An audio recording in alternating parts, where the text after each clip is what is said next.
Welcome to AUA Leadership in Business, an official podcast of the American Urological Association. This episode was made possible by support from Urovant.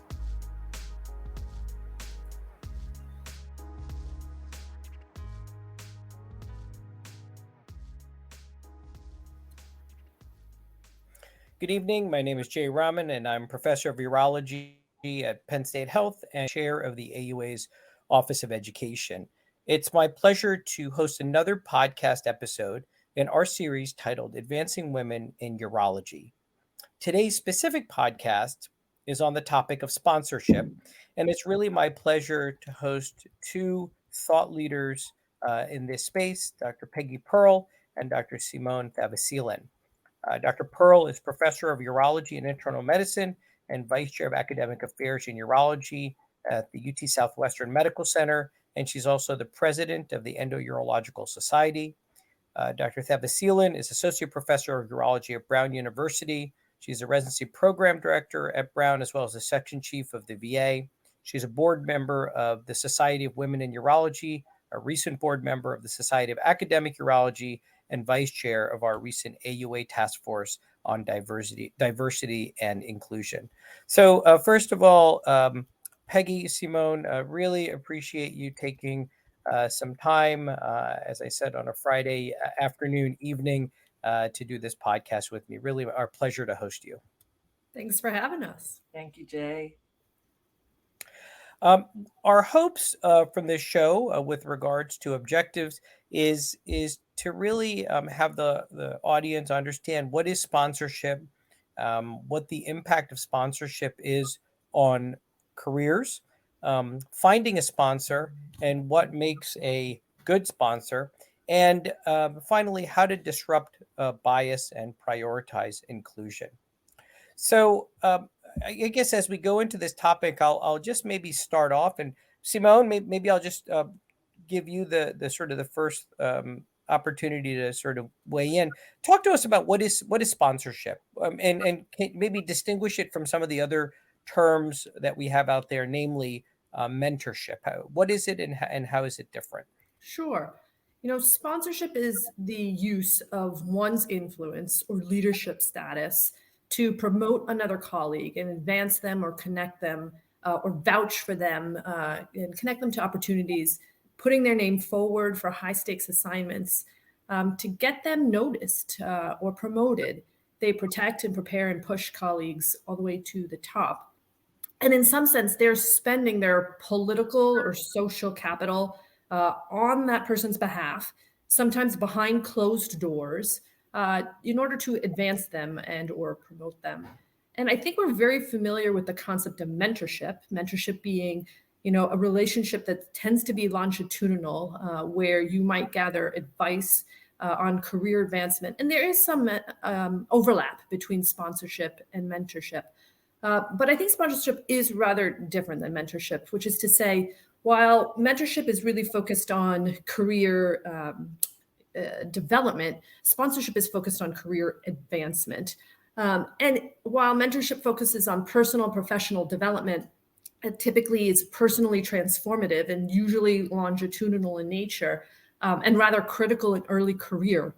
Sponsorship, on the other hand, tends to be more transactional in nature and certainly can feel transactional, slightly more episodic, focused on very specific career advancement opportunities. And very critical to mid and late career, folks in their career, trying to vault off that sticky floor of mid-career and maybe go through that glass ceiling of a major leadership opportunity. And I might just add to that it can sometimes be confusing because your mentor can also be your sponsor. In fact, that's probably very often the case, but it doesn't have to be that way. A mentor can be somebody at your level who just has experience that you may not have. Whereas a sponsor generally, I think, Simone, you pretty much stated that, a sponsor is generally someone who's at a higher level in their career and has the influence that you don't. I think in addition, we think about that term of coaching. You think of a mentor is talking to you, a coach is talking with you, and a sponsor might be talking about you. And thinking about the coaching sphere, you might be working with someone who's helping you work through a problem or developing your skill set, improving your self-belief, focusing on skills and tools, things like developing executive presence, working through developing plans for addressing conflict. Whereas a sponsor might have an engagement with you that is much more directed and less involved. So maybe a question for either of you, which is, and it's a really broad question, to be honest, but how can we sponsor? So we now we understand in sort of this term of sponsorship, we've distinguished it from mentorship and coaching as well. How can we sponsor women or underrepresented minorities in our field of urology? I mean, I think Simone hit the nail on the head, really. It's about influence, and it's using your influence. So in specific terms, you can invite someone to give a lecture at a meeting. You can suggest someone to have a position on a committee, or better yet, you can recommend them to chair a committee. You can ask them to write an editorial comment. You can ask them to be a plenary speaker or a moderator. You can ask them, you can nominate them for an award.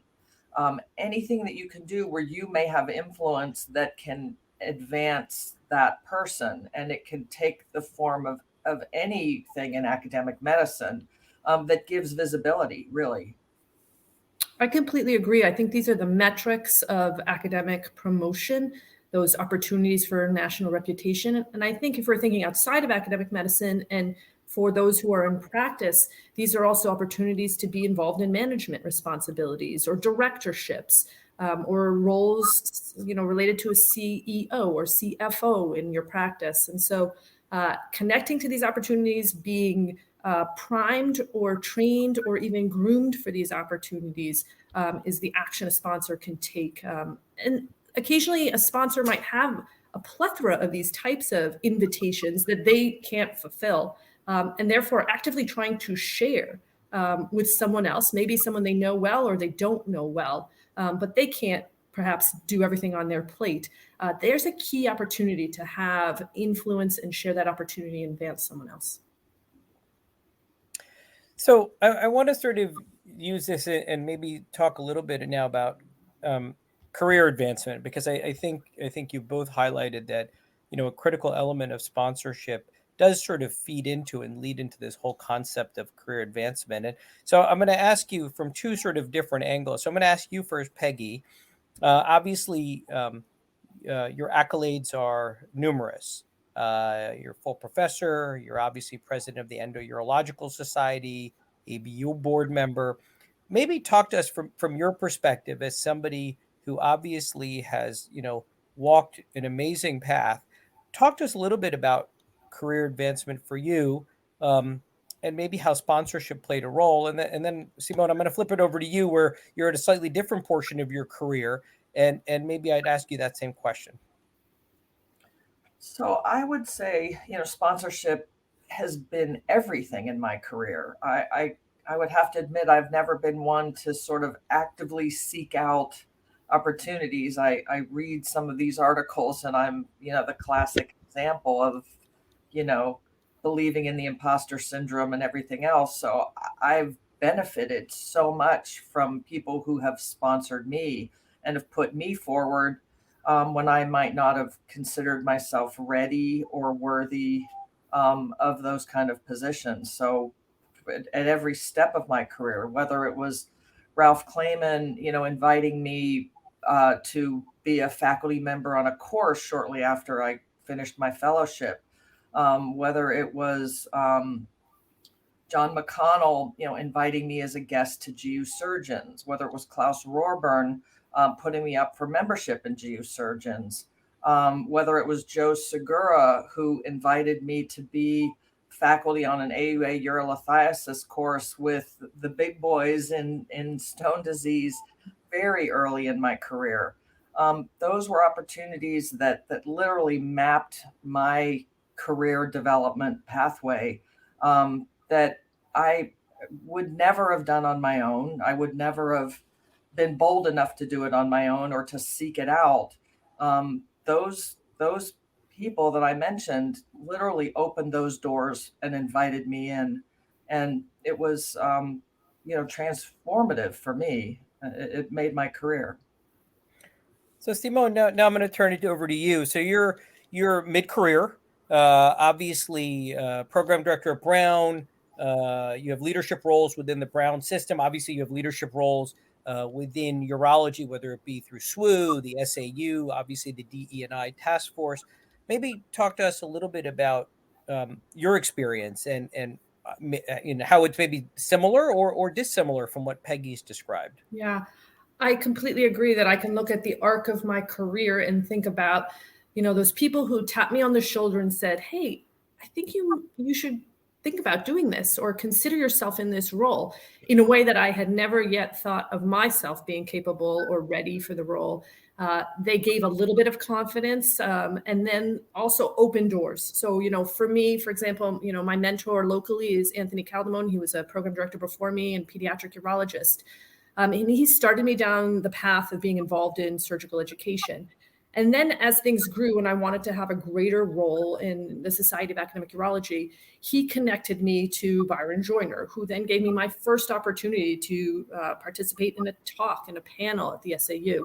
And that led to numerous other potential opportunities, because I think one of the key things folks looking for sponsors is when you get that first opportunity, you kind of go above and beyond, and you kind of, hit the ball out of the park, if you will, on whatever assignment, big or small. That little bit of rotation, it creates a little bit of visibility, and then that leads you to your next potential opportunity. I had started to write and publish manuscripts on the topics. I knew this was a focus area of my career that I wanted to build over and above my clinical work. And that led me to an opportunity to write an article with Tracy Downs, the next sponsor in a major opportunity for me to co-lead the task force. So I see all of these folks who as folks who truly impacted the direction. And then I take the responsibility of doing that myself. I think even as mid-career, you have the opportunity already from where you sit to influence those in early career, or even peers with opportunities that I might be getting and looking to share, or thinking really intensely about, well, let's say I'm about to write a paper and I look at the author group. Have I been intentional about making sure my author group is more diverse than it currently is? And if not, then make an active, move to improve that. And so I'm thankful for those folks who've opened those doors for me. And I think of it as a very active method of inclusion to be doing it for others. That's great. I think you both summarized it so well, and obviously from slightly different points in your career, but a lot of very similar themes. To be very honest, and it's interesting. I want to use that as a little bit of a touch point to go on to, sort of the characteristics of a healthy, effective sponsorship. And it's really interesting from what you both were saying. What I think one of the key takeaways, and it's funny, I looked at the podcast episode and it's, advancing women in urology, but both of you, when you went through who your sponsors were, the key thing was it was not a gender aligned sponsorship. And I think that's one of the really critical elements in either direction, to be perfectly honest. I mean, Peggy, I would say, you have been a sponsor for me, both back in the past and even now, as of just a few months ago. So, I mean, I think that's one of the most critical elements. And just as both of you went through that, I really hope our audience understands that it is actually not gender aligned all the time. And I'm going to use that as a jumping point to ask you both, either one in any order, talk to us a little bit about what are the characteristics of a sponsor. So from two perspectives, if you are looking for a sponsor, what should you be looking for? What are the characteristics of this person? How do you find this person? That's probably a daunting task, to be perfectly honest. So talk to me about that a little bit. I mean, I guess I would start with, there has to be accessibility for one. I mean, a sponsor has to be somebody and someone you're exposed to. So it's unlikely to be a stranger. I mean, if you want someone to really be promoting you and advocating for you, they need to know you. So they need to be in your sphere. And now you may actively put yourself in their sphere, and that's fine. You expose yourself to them, and you hopefully make yourself indispensable to them or impress them or give them reason to see you. The sponsor, needs to be somebody with influence. And that's back to, I think, Simone's sort of definition of sponsorship. It has to be somebody with influence. So, these are task specific to some degree. As Simone said, they're sort of transactional relationships. So it may be for a specific task, you want to be on a, editorial board, or you want to be on, a committee. So it needs to be somebody in your sphere who has influence and who is willing to use that influence to promote you or advocate for you. So I think you need to make yourself seen. You need to make yourself visible, and you need to look for somebody who's in a position where they can actually advocate for you. Simone, let me ask you, I would you add, I touched think on this a little bit. Oh, sorry, go ahead. I would add, I think what you're looking for in a sponsor is three things. They have a seat at the decision-making table. They have some exposure to your work, and they have power. That power is either social capital, political capital, decision-making ability, financial decision-making. And so I think that's how you recognize a sponsor. I think if you're looking to find a sponsor and you in fact don't have one, then you're left with kind of two options of that. Gaining performance currency, meaning you generate this by delivering over and above what's asked of you or expected, kind of like the stock market. If a stock is doing well, people notice it. And so your visibility rises and you create reputation and you get paid or promoted potentially. That can attract a sponsor to you because folks want to be working with other who are either kind of accomplishing and executing or kind of making progress in whatever their passion might be. And I think for those who aren't necessarily socialized to do this, it requires you to show a little bit of your ambition by taking on more challenging work, maybe even when you don't think you're quite ready for it, and maybe collaborate with people who you have not previously worked with. But that makes requires you to be a little bit visible and vocal. So, for example, at your sectional meeting, getting up to the microphone, asking questions, those little steps increase your visibility to get that kind of performance currency to attract a sponsor. I think the other way here is relationship currency, and that means you're generating, this through the investment that you're taking your time and effort with in terms of the relationships you have in your environment. And as Peggy said, you can't ask for a sponsorship from a stranger; it just doesn't work. But if you're taking your time to invest in the sphere that you're working in that orbit, people get to know you, and other people know other people, and so I think that's how you then make that kind of connection. But it's definitely a deliberate act of developing your network. And I think it kind of goes something like, listen, I'm interested in getting promoted, or I'm really interested in this professional society or this line of work or this area. And I've been doing a lot, you know me. And I know I need someone to vouch for me behind closed doors to kind of find that next opportunity. I think too, from the standpoint of the sponsor, it should be somebody who's at a point in their career where they have enough confidence in their own abilities and their accomplishments that they're willing to put themselves out there for somebody else. I personally get tremendous, satisfaction and pride from seeing people that I have sponsored succeed. Jay, your case in point. You have to have somebody who is confident in themselves and willing to see somebody else advance. There's room for everybody at the top, and you should look for somebody in a sponsor that is not selfish, that they're willing to bring others with them, to ride their coattails, and advance themselves. So Carla Harris called opposite. So I'm going to ask you about the opposite question now. You both have acted as sponsors. So what is your expectation as a sponsor? So we've talked about what you should look for in a sponsor, but if you are sponsoring someone, the corollary is to have a healthy relationship. What are your expectations of that person?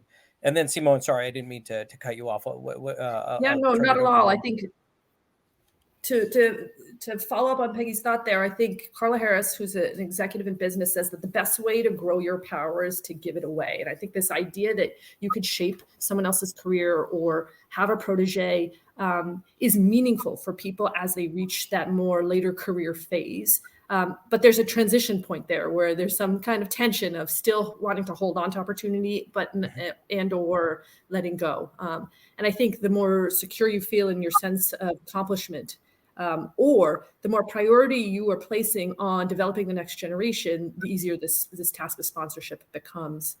And then Jay, you mentioned, what was the final question there? Well, what are the expectations of you as a sponsor for those that you're sponsoring? And we've been talking about it from one angle, which is what do you look for in a sponsor? But I'm sure as you both have sponsored persons, you have certain expectations of what's a healthy relationship and what sort of your expectations are when you are putting, I want to say maybe you're putting yourself out there for this person. Maybe talk, if either of you or both of you could talk on that topic. Yeah, I think putting your reputation out on the line to let someone else take over a work project that might have been offered to you is a little bit of risk taking. And so I think what's key there is kind of setting an expectation and saying, hey, this was the opportunity. This is what I think it would take to be successful with this. This is what I think is necessary to accomplish this either invited speakership or this participation on a panel. And so I think healthy discussion about what the expectation is. I think also, that person has to be willing and wanting of this. It can't be that you're trying to push them into this role because you just want to get the work off your plate. It can't be that you're trying to push them into this role to create kind of your mini-me, if you will. They're going to put their own spin on it. I think the key is that you've had this discussion with them that they're going to rise to the task and give it that effort, however they might individually approach it. I definitely think that it's weighing a little bit of a risk there, but that's part of the goal. Yeah, Simone, I think, what you're describing exactly is just trust. It's mutual trust in that relationship. The sponsor is entrusting their reputation and word, in promoting this person. If I recommend somebody, I really think this person, though young in their career, would do an excellent job giving a state-of-the-art lecture on the AUA plenary. So you are expecting that person to do their best. They need to stay on time. They need to be prepared. You are trusting that they will be worthy of your word. And that goes both ways. So, but I think as a sponsor, that's what you're looking for in somebody that you want to put your neck out for. So we talked maybe about 5-7 minutes ago about career advancement. Both of you shared me a little bit about your own sort of career advancement, and that sort of led us on talking about sponsors and the types of sponsors and sort of the value of the sponsors. But I want to bring us back maybe to this whole concept of career advancement, particularly career advancement in women, and maybe if you could, either of you, talk to me a little bit about where are we with regard to career advancement for women in medicine broadly, and then in urology and or other surgical specialties. Maybe we're similar to them, maybe we're different. If you could talk to me about that. Yeah, I think if we assess the status of women in medicine, there's a lot of publication on this. And then, tackling it with urology, many women urologists are actively publishing on these topics as well. I think academic medicine is no different than business, than the government, than, C-suites and boards in Congress, where in general, women and certainly racial minorities are underrepresented at the highest levels of leadership. Be it chairs, deanships, if we're talking about academic medicine, or in practice as presidents, CEOs, CFOs, et cetera. I'm really struck by a recent paper by Simone showing the fact that there's been really no improvement in the path for women to full professorship in medicine over the last 35 years. And I think that the lack of that gap closing is notable, because just adding women to the mix without creating additional pathways for inclusion is not going to be successful to advance them. And I think it's all reasonable to consider that both women and an underrepresented minority should be at the leadership decision-making table. I think ultimately for women in medicine, hours spent at clinical activity, accepting non-advancement career or citizenship burdens, conflicting work and life priorities, imposter syndrome, marginalization, culture, isolation, all influence, I think, the ability for women to advance into these highest leadership roles. It might affect women's perception of readiness or their willingness to accept stretch assignments.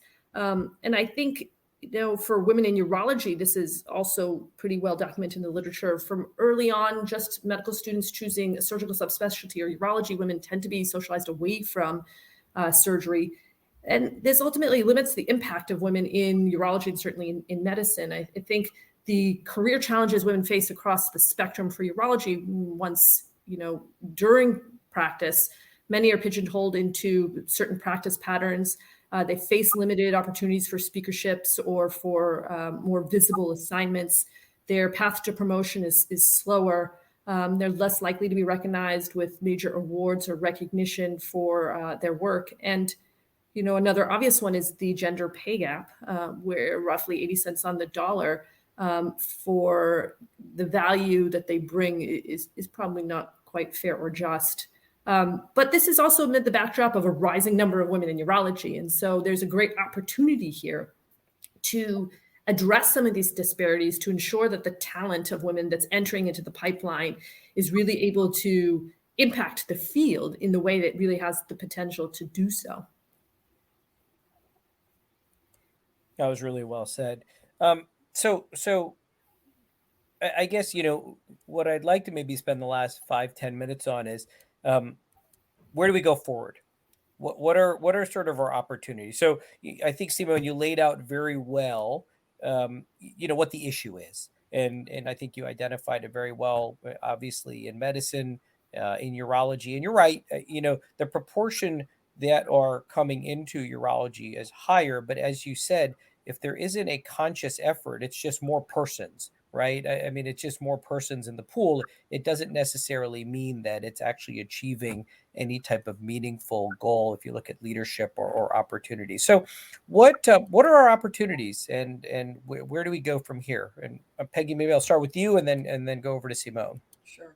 Well, I think, as of the last, year or two, we are seeing it from the standpoint, I would say, of academic meetings. Every organization is making an effort to enrich their program with women and underrepresented minorities. And, having just completed my term as Secretary General of the Urological Society, there's no question that in our program planning meetings that we're looking at that. We're actually looking at, are we, enriching our program with underrepresented minorities and women, and make an effort to do so. There are plenty of qualified people out there to fill these roles, and it's just a matter of giving them an opportunity. Now, sometimes it can go a little far in the other direction, where the few women in the field are being stretched to, be a part of every program everywhere, and that gets a little difficult. But we're definitely seeing that, and we're making an effort. We're looking at, okay, here are the committees we have in our society. Wow, this committee has no women on it. We need to correct that. And so it's clearly much more in the forefront of our minds now. And so people are making a real effort to identify those people, to look hard and to find qualified people that can fill those roles. And that's something that we weren't doing before. It was just, who are the visible people out there, and let's put them on the planning program, or put them on the program. But now we're really making an effort to see that there is representation, and that's a great first step.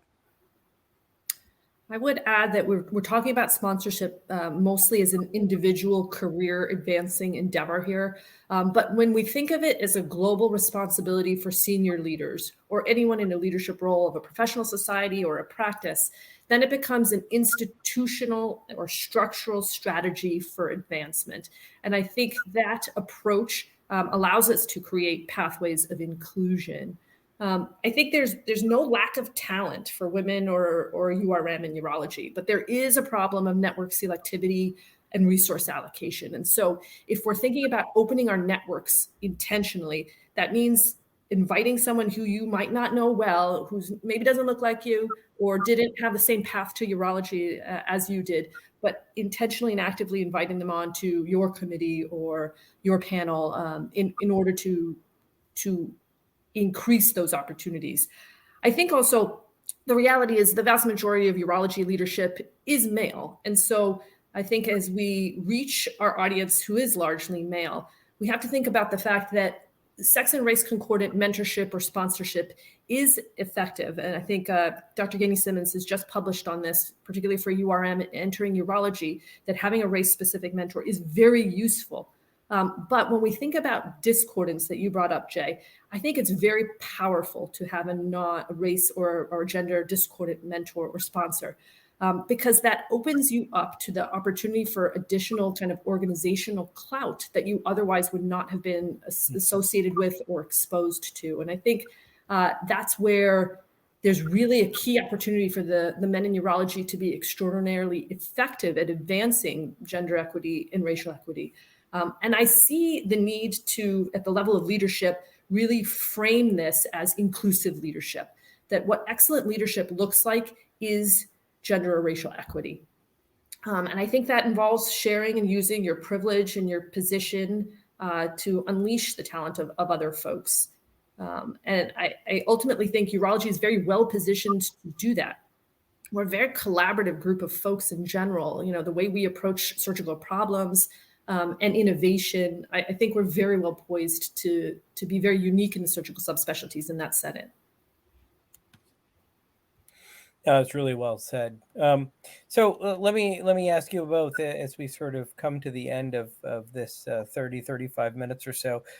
Any final thoughts from either of you? Maybe I'll start with you, Peggy, first, and then maybe over to Simone. Any final thoughts or maybe something that I haven't asked you or I haven't covered in the setting of this podcast today? Well, I would just say that I do feel an optimism. I think, people like Simone who are really out there promoting the problem and the solution, making us aware when we were never really aware before. And I'm as guilty of it as anybody. I think it's been really important to just have the conversation. And I think we're seeing the results of that conversation, at every meeting, and we're beginning to see it more and more in leadership roles. Institutionally, that almost seems a little slower to me, but certainly from the level of our organizations, I think that we are seeing the fruits of what people like Simone are doing, and it's changing before our eyes. And that's gratifying. I mean, we have a long way to go, and it's still hard to, people have to still channel through the pipeline. You can't get away from that to some degree, but we're seeing it. And as she said, there are just plenty of qualified people out there. It's just bringing them to the forefront. And as those people get into leadership positions, it will be perpetuated at an even faster rate.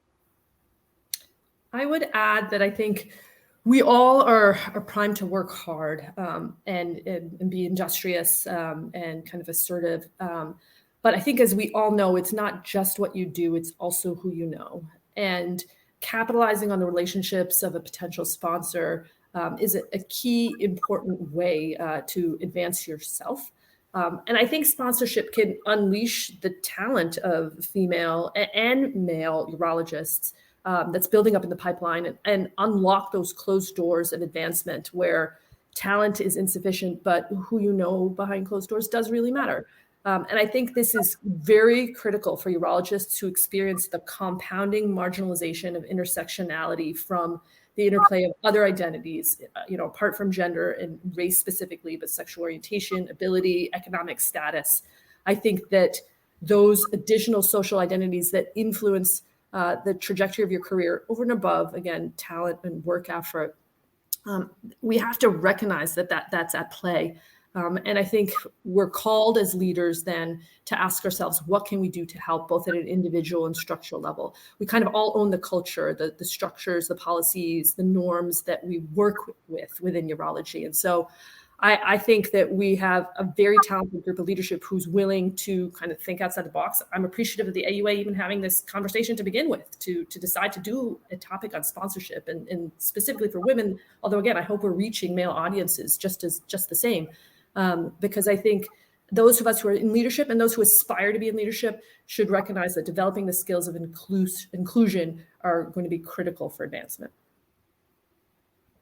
No, it's really outstanding. Well, I really, first of all, want to thank both of you, Simone, Peggy, really eloquently stated, and I think hitting on a really essential point. And I think, Simone, you hit it on the head, which is my hope is that this podcast is not sort of listened to by one specific gender or race, but the message is really ubiquitous. And sure, it happens to fall into the series of advancing women in urology, and I think it's critical there.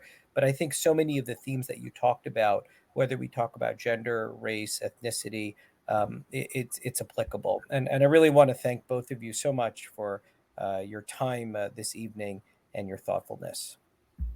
Thank you, Jay. Thanks, Jay. This has been a thrill. For our audience, thank you so much for joining us. For more information, please visit us at auanet.org/university, where we have housed a number of different references for any of you that are interested in taking a deeper dive into some of the concepts and ideas that we talked about this evening. Simone, Peggy, I hope you both have a very happy and safe holiday with your families. I look forward to seeing you in person, hopefully sometime soon. Thank you, and to both of you too. Take care.